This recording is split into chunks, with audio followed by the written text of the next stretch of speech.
How can you celebrate this holiday season with so much on your mind? We kick off the holidays with Thanksgiving, and it's all about gratitude. And then we end with Christmas and New Year's. But Christmas is all about how love and joy come into the world in the form of the Christ child, of how we are reminded of that. And so there are these moments that are supposed to be so wonderful, that are supposed to be about giving us hope and encouragement, comforting us. Yet, sometimes we are so busy.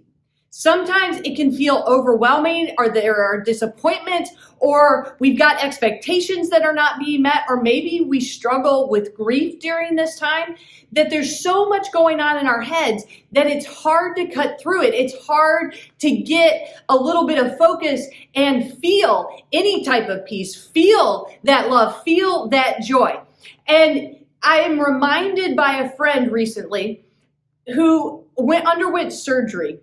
And she had major surgery, and it was one of those things that afterwards she told me, she goes, all I kept doing, I kept going over and over these words.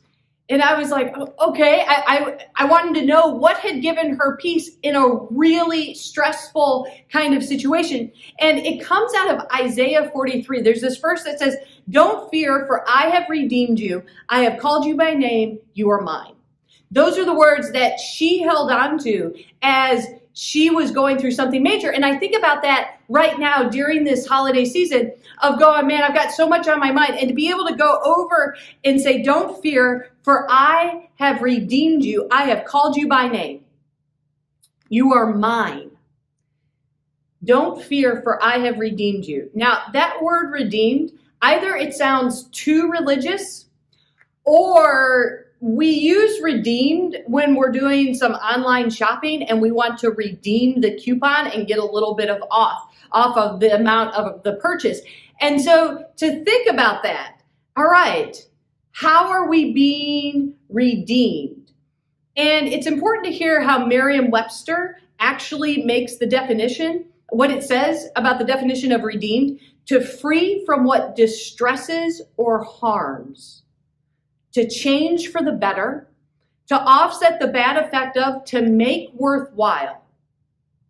Don't fear, for God is compassionate, merciful, loving, caring, wants peace and joy. It wants us to know love, and we can when we recognize and understand that we are redeemed, so that we are free to be free from what distresses or harms, to change for the better, to offset the bad effect, to make worthwhile.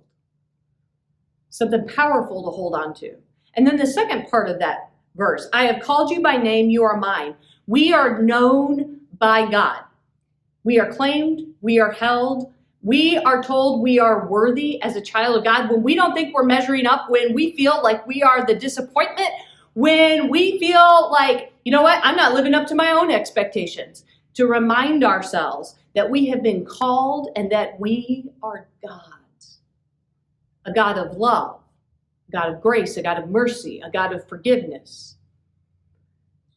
And so a moment of going, all right, if we begin to center ourselves on these words, maybe we start to repeat them to us periodically, like the friend I had did. Maybe we write it down so that we can see it and be reminded of it.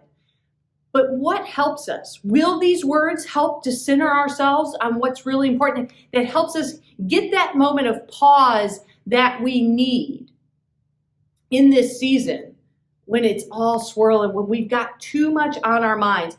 The Buddhist monk Thich Nhat says, we will be more successful in all of our endeavors if we can let go of the habit of running all the time and take little pauses to relax and recenter ourselves.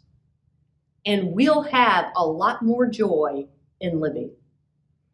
Those are some wise words from Thich Nhat. And so how will we be challenged, comforted, and utilize those words of don't fear, for I have redeemed you. I have called you by name. You are mine, so that you can celebrate. We can all celebrate a little more this holiday season when we've got a whole lot going on. Have a good one.